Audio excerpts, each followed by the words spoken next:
ꯑꯩꯈꯣꯏꯅ ꯄꯣꯠ ꯍꯪꯉꯨꯔꯁꯨ ꯀꯔꯤꯒꯨꯝꯕ ꯃꯇꯝꯗ ꯄꯣꯠꯁꯦ ꯂꯩꯅ ꯄꯤꯕꯤꯔꯛꯇꯕ ꯐꯥꯎꯕ ꯌꯥꯎꯏ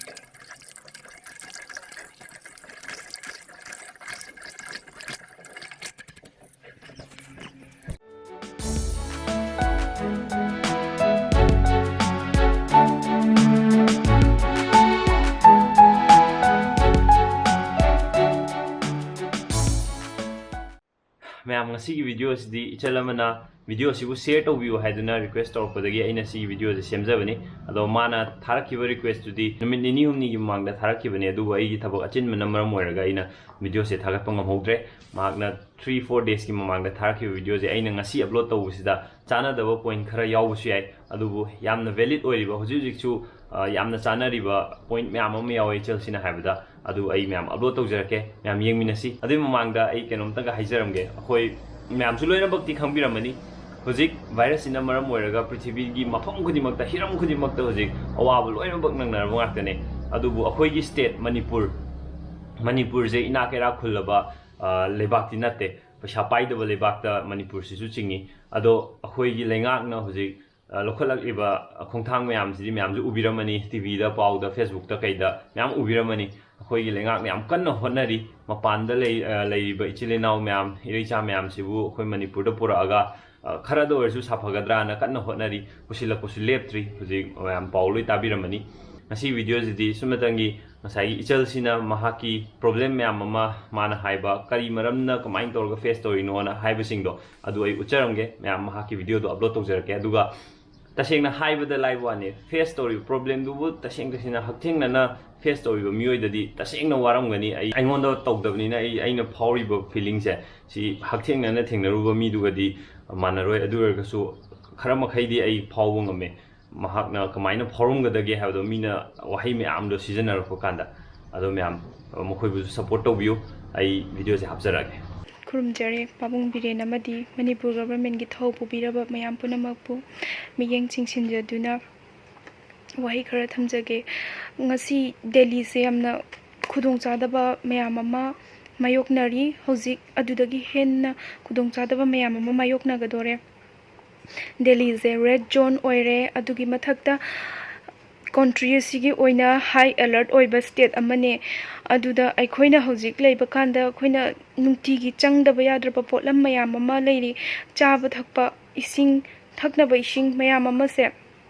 अखोइ सुम का मनुंगदा फम्मगा सुम लेबदुनादि कनामतना अखोइगी नाक्ता पुनमक्सि थिल्लगा लाक्ते दुना अखोइ थोक्तबा यादबनिना मपान थोए लेरुनबा खोलोनबा अदुबु दुकानदार सिंगसिना अखोइदा पिनिंगदबा हंथबा मियेंगना येंगबा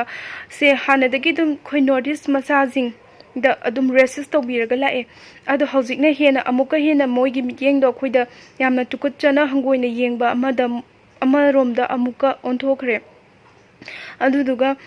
हौजिक अखोइना पोट हंगुरसु करिगुम मतमदा पोटसे लैना पिबिरक्तबा बाबु यावे अदु सिगुम्बा मयामजे प्रॉब्लम मचा मचा मयामजे कंप्लेन तौजबदि नते अदु ओरगसु मछिजिना हेना अखोइदा एना स्ट्रेस ओइहनले एमना नुंगाइतबा म ओहेले अदुगी मथक्ता दिल्ली वेदर सिसु साबसु सुम हेंकले दो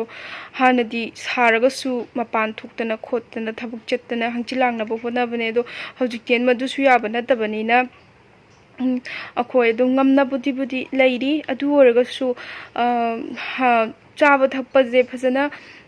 chaba thakpa yaraktaba tumba chaba mafam marang khangakta sina maram moiragasu anaba moirakadra haibagi akiba su lei duna punamakse amata boina haibadi khudong chadaba mayam se amata oina laksalakpa sina maram moiraga akhoi se hoji yamna थूना युमदा थोकनिंगे युमदा थोगा government पीरिबा protocol मयामदो follow तौरगा अदु मयामदो फॉलो तौरगा फजना सेफ्टी ओरगा अखोजु सेफ्टी फील अमो ओइजबा अदुदुगा युमदा लेरिबा इमा पाबुंग इचिलिनाव मयाम सिसु उनिंगे अदुगा मखोइनासु मपालमदा लेखिबा मसा मयाम से लोइना उनिंगमदोइने अदु मयामदो खनबिरगा हाबदि यामना मरु ओइरिबा स्टेट सिंगजिदगी हाना लौथोपिनबा हाना लौथोपिबा पामजे हाबदि दिल्ली गुम्बसे हौजिक यामना लुरे केस से नोमा नोमागी सुम हेंगलए केस मसिंग हेंगलकपगी मतुंगिना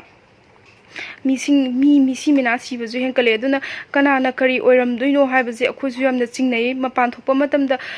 पोट मी अमदगी पोट लैबा मतमदा लौनरकद्रा खोलकद्रा हाबदि अखोजु फजना अदुगुम्बजे खंगबा नतबि अनाबा मिजे कनानो हाबजे खंगबा नतबनिना अदुगुम्बगे अकीबजु यामना लैये अदुदुना पुनमक्सिदगी अखोइसे अकीबा मयाम सिनसु हेना अखोइदा स्ट्रेस ओइहल्लगा अदुम हाबदि पोथाबुं खंगदबा याम अदुम लैये अदुदुना सिगुम्बा मयाम से खंगबिरगा मणिपुर गवर्नमेंट ना अखोइबु थुना लौथोपिनबा हाइजे हानादि डेट 16 अमदि डेट 19 दा ट्रेल लाकनी हाबदगी बस ता थोकननबा सिलांगमबदुसु कोइ तोकथोखिबने ट्रेल हादि ट्रेन दो ओइना चटनबा खल्लगा अदुदुगा मदुसु ओइद्रे हौजिक ट्रेन की डेट लिस्ट होए अदुगा दिल्ली की याउबिरक्ते अदुदुना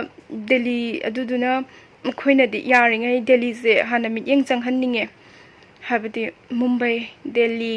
चेन्नई लेरिबा स्टेट खरा जे यामना हाई अलर्ट ओइबा स्टेट सिंगने अदुदुना बेंगलोर मफम सिंगजिदगे हाना खरा थुना लोइना लौथोहन्निङे अदुदुना हाबदि अखोइसु लेथगे हाइनदि खलमे दिल्ली जिदा लेथरगा थबक तौरिबनिना युम अमुक थोद्रगसु सुम लेथरगा फरगदि थबकसु मखा चथरगा तौगे हाइनदु खलमेबा दुबु केसे सुम हेंगले नोमा नोमागी अदुदुना अखोइसु मिपाइबा मदि फाउरि युमदा चटनिंगकपा हाइबा युमदसु सुम चटनिंगए अदुना मरम मोरगा नुंगाइतबा वखन मयाम अमसु दुम खली अदुदुना मणिपुर गवर्नमेंट ना यारगदि खरा थुना अखोइबु पुथोकनबा सिनबियो